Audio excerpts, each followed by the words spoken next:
would say intergenerational means everybody from the youngest to the oldest have some level of responsibility. We should be open to and embracing young people to be involved that way. An intergenerational church is about the incorporation of the power, culture, creativity, ideas, and spirit of multiple generations.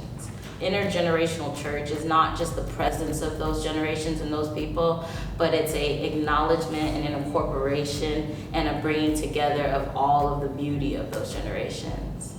What the intergenerational church now looks like for us is clearly you've got families coming into the church. You have young people, high school, grade school, babies are in the nursery. That's what a thriving intergenerational church looks like. The youth are involved every Sunday in the church. Parents and the grandparents see that children are an important part of the church's life and that they should not be separated. Having an intergenerational church, inter meaning like across generations, you have to have like an actual willingness to be, across generations. You have to have an actual willingness to open up to people, who aren't in your age range.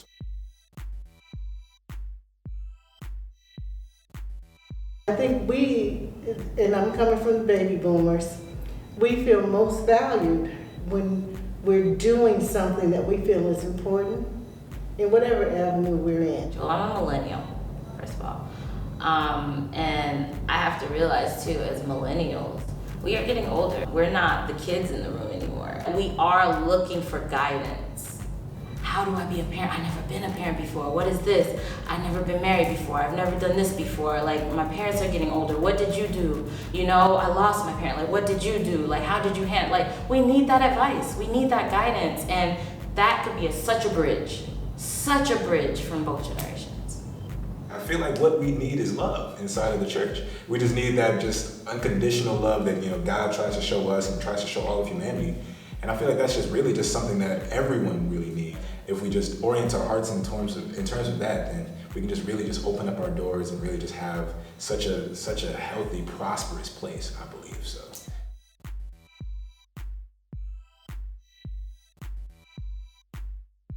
For our generation, being disconnected and undervalued at church is a representation of how our generation is disconnected and undervalued in society.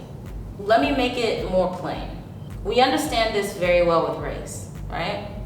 If there's no one that looks like you in a seat of power, there's no black people at all, it's very hard to see yourself in those seats. It's very hard to see yourself even participating in such a thing.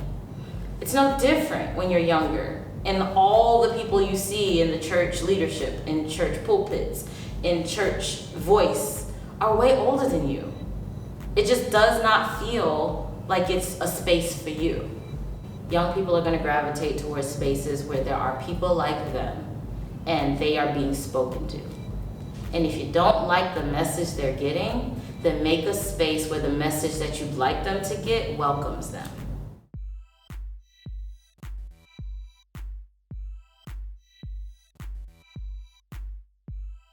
When you ask, what's the benefit of learning from each other?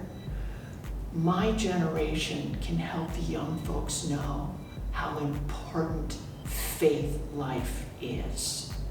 And that without that centeredness of God in your life, I don't know how you get through the valleys of life without that centeredness of your faith in God. And when I would have these conversations with my mentee, she's like, well, I've never really thought about that. So again, generationally, we have a lot to teach the younger folks.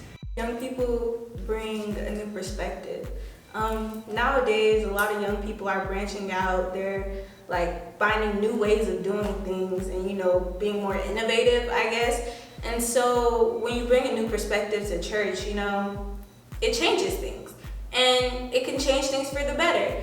And I feel like when we start to accept that young people are bringing these new innovations to church, then we can start changing for the better. We accept more people in. And I feel like when God talks about, bringing people all across the board inside of the church, if you have young people in talking about, bringing, I guess the internet and different innovative ways like that to bring people in, you broaden the scope of God's reach and stuff like that. Well, God can reach anybody. You broaden the scope of the church too. So I would say that young people bring in a broadened scope of a zoomed in or a zoom out camera lens, I guess. So you can just see where everybody else is or where the world is now.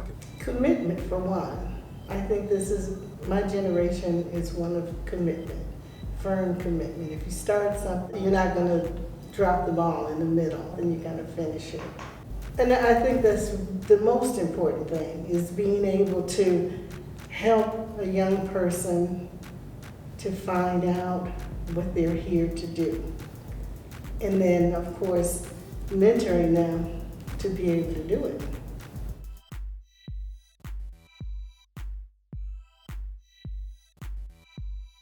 Of course, it starts with relationships. I'm talking about being friendly.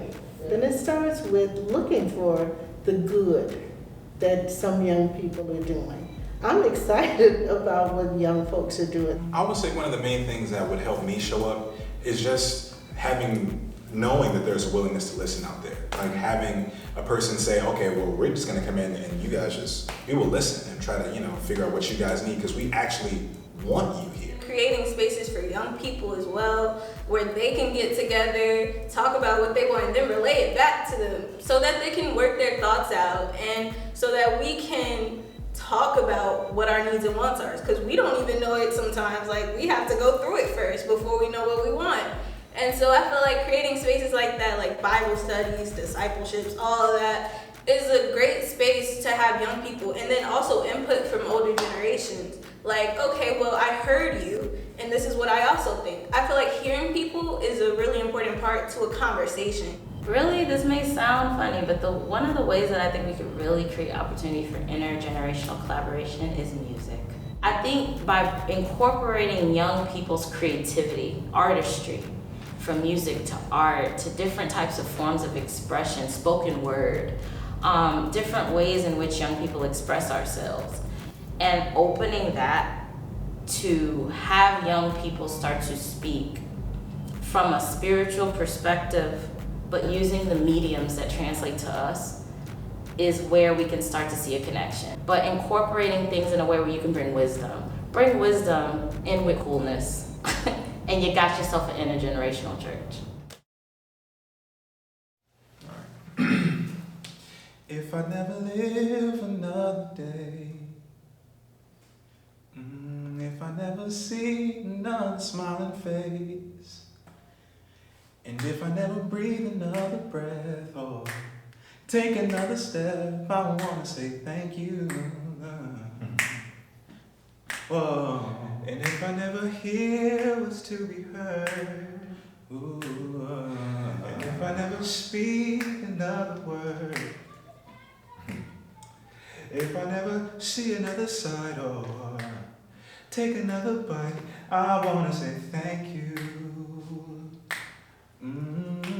Thank you for all that you've done thus far. Thank you for being the God that you are. Thank you for food on my table. I know you're able. I want to say thank you.